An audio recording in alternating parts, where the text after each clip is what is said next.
Okay, so hey guys, and welcome back to another Axel 72 video, and in today's video I'm going to be giving my prediction for the Euri Cedeno versus Etoundi Michel Williams fight. And so if you are new around here and you haven't yet subscribed, please do so. Like the video if you do indeed like the video. And this is a Patreon requested video, and if you're wanting to get 75% off the Patreon, the final couple days to do so are now, because if you use code AXEL72 you'll get 75% off, but that's only in January. So again, like I said, this is kind of the final opportunity to do so. And also you can use the Patreon for not just requesting videos, you can use it for betting tips or advice, or to just have chats with general people in the community. I appreciate the support a lot.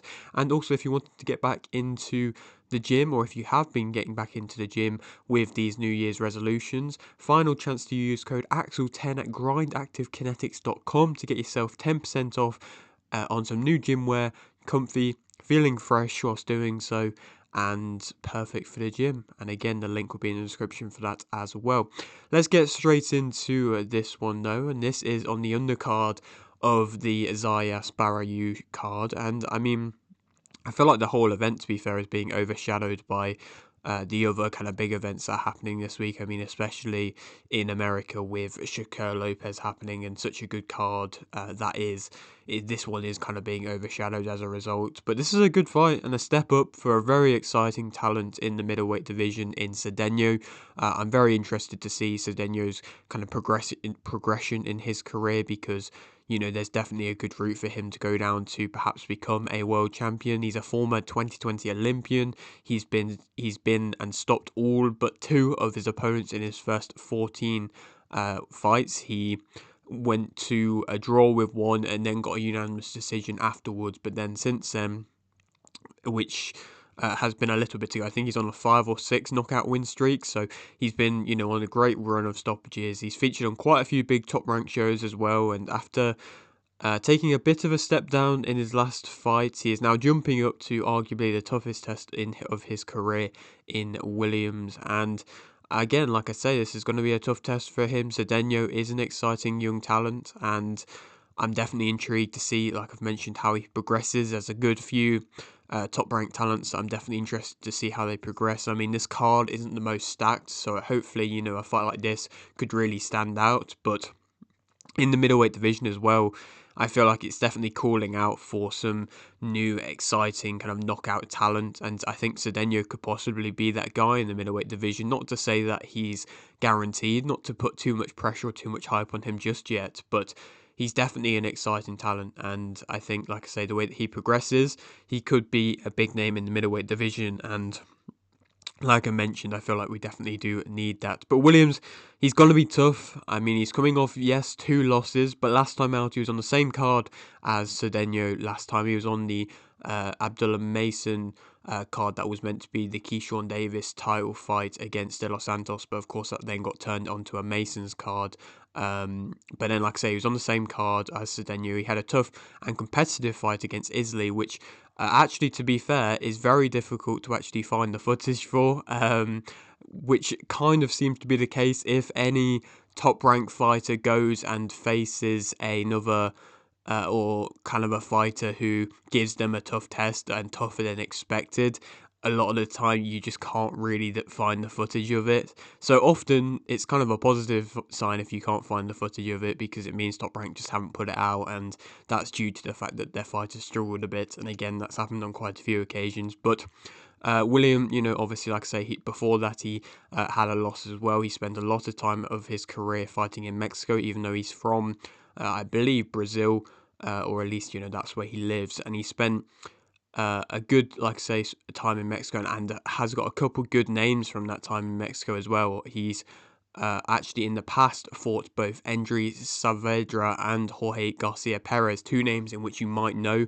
Saavedra, not that long ago, fought Tapia to a draw, who's obviously a ranked middleweight contender, and has been fighting in Australia, Saavedra, and William beat him. And then Williams also beats, like I say, Jorge Garcia Perez, who you probably will know because he's literally just fought Xander Zayas for the title, and Williams beat him as well. So again, you know, 2 good wins there.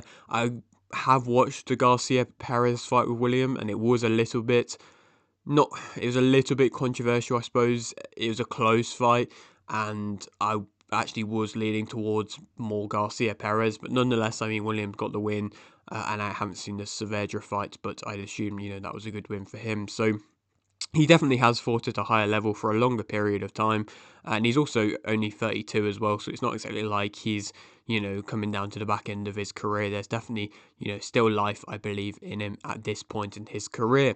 To speak about both fighters individually though, Cedeno as a fighter, he holds his shape well. He puts power into pretty much every punch, and I think that's how he's often able to deliver the knockouts. He's not really distributing his power, but that's because it's all just coming with every single thud. Everywhere he does punch is still going to be hurting. He has a high guard and is good with the southpaw stance. Again, because he holds his shape well, he's doing well, kind of getting his foot on the inside, and he can catch opponents out. And 2 fights ago, he took a bit of a step up against an opponent who was pretty, all right, ranking and record and stuff, and he was able to knock him down and then eventually get the corner to step in, and he kind of knocked him down by getting his footwork in the right position to then be able to push and kind of trip up his opponent, but it was still doing damage whilst doing so.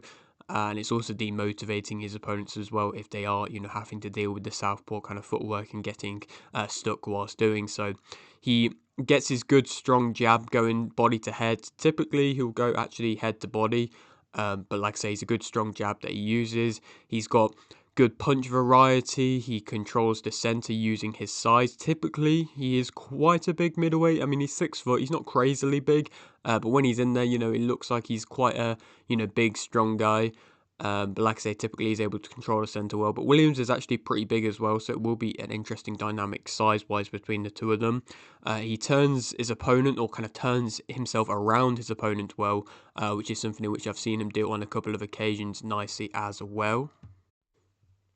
He also does sit down on his punches well. Again, with his stature and his size, he uses that well to sit down on his punches. He controls the tempo nicely as well. Typically, it's not a crazily quick tempo in which he's fighting at, but he's just comfortable in his position and knows when necessary he can turn up the tempo, but typically he's just pretty calm, and he's putting on like a composed amount of pressure as well. Again, he's putting on quite continuous pressure, but again, he's pretty calm and composed from at least what it looks like whilst he's doing so, which is again kind of showing that experience in the ring through the amateurs and things like that as well. And he's also accurate at a mid-range as well. Negatives about him: his head can be caught on the line at times. I mean, when he turns his opponent and kind of turns himself around his opponent, he's definitely not got his head on the line then, but his head can be caught on the line, especially at moments when he is standing kind of straight up. He stays in range when he's throwing in close, especially, which can then lead him to getting caught with counters, and I don't really think he actually reacts to getting hit with counters that well. He's not that fluid in combinations. He doesn't really mix up too many combinations or put them that often together. Sometimes you can go with 2 shots, but there's not often the case where you'll see him throw, 3 or 4 big shots over and over again, which would be something in which I would like to see as a bit of a development for him. He doesn't really take many back steps. Again, he can use the turning of his opponent as a way to get out of bad positions, which is again a useful and a good thing to have, but I would also like to see, like I say, him take a bit more of a backward step, or not just kind of covering up and just waiting for his opponent to stop throwing. He stands tall, like I mentioned. I think he actually does, in my opinion, struggle to at times get his actual straight left through. I heard the commentators and stuff saying in a couple of his fights that he likes to kind of work the arms. I'm not sure if he actually likes to do that. I think he is trying to get his shots to go through, but he actually isn't pushing them through the guard well enough. Maybe his opponents have just got really kind of tight guards, but you would think with the power they would still be able to, like I say, kind of get through at times.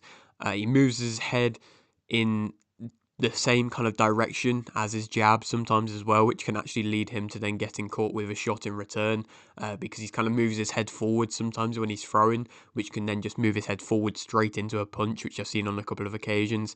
Against a doubled up jab, I think that's when he can again struggle as well. He's just not really expecting it. He does follow you around a bit. I don't think he's the best at cutting off the ring. He doesn't shorten up his uppercut punch that nicely, and actually getting his punches through, like I've kind of touched upon, can sometimes be an issue. Williams, he's got decent head movement. I've seen that again on a couple of his fights. His head movement is good, but it does sometimes kind of slow down a bit throughout the fight. He tries to push you back, and he kind of is more willing to go on the back foot, and he can fight comfortably on the back foot, but he will try and push you back as well.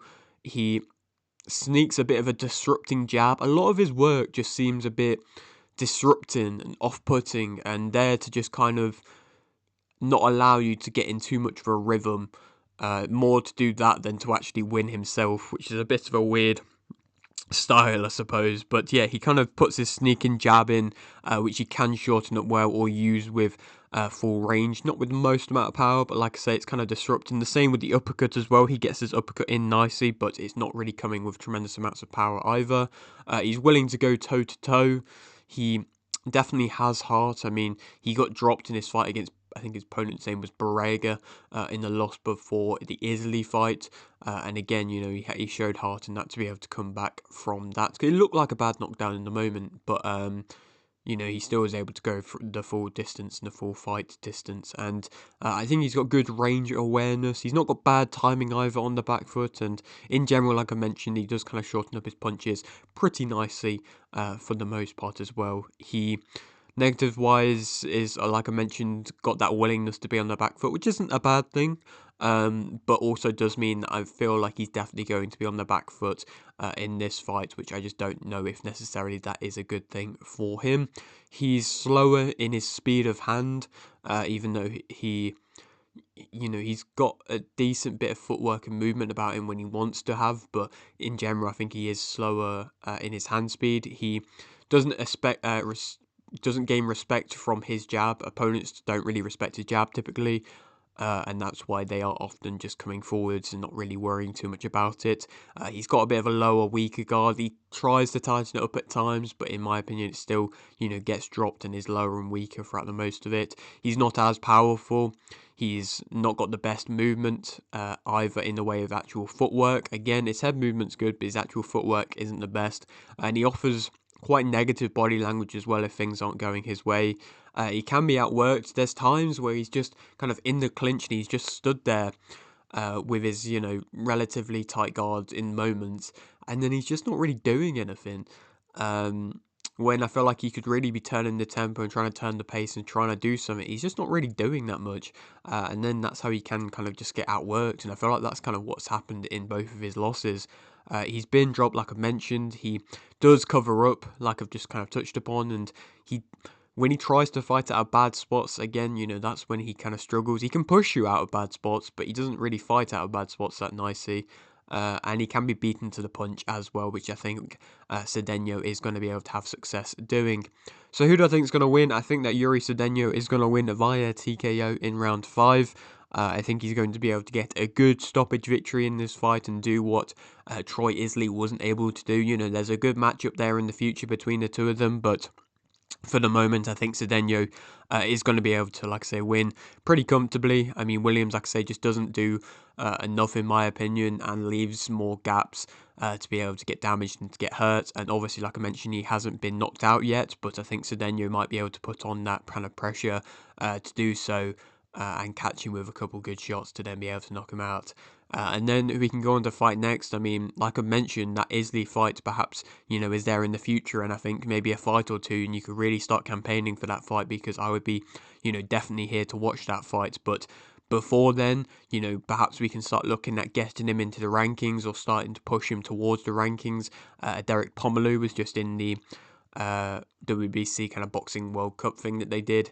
So that could be a good fight to be made for Cedeno to get him into the rankings. If not, Metcalf, he's been fighting all over the place, but he's, you know, still got a good kind of record, so that could be a good fight to be made. Or Terrell Gorsha, that would probably be a fight which I'd be actually quite excited to see. Gorsha is coming off actually giving a tough fight to Elijah Garcia, who was obviously the prospect who was really hyped up at one point and then took a loss. and then fought Gorsha and went to a split decision. And Gorsha fought Adamus before that, so that could be a really good fight for Cedeno. And I don't actually know if Gorsha is ranked at the moment, but still, like I mentioned, that could be a really good fight for him. If Gorsha is willing to take that fight, Gorsha might think that he's, you know, a little bit higher than that, but at the same time, he is technically still coming off back-to-back defeats. But yeah, that is it for today's video. Hope you did enjoy. Like the video if you did, like the video, subscribe if you're new, and thanks for watching.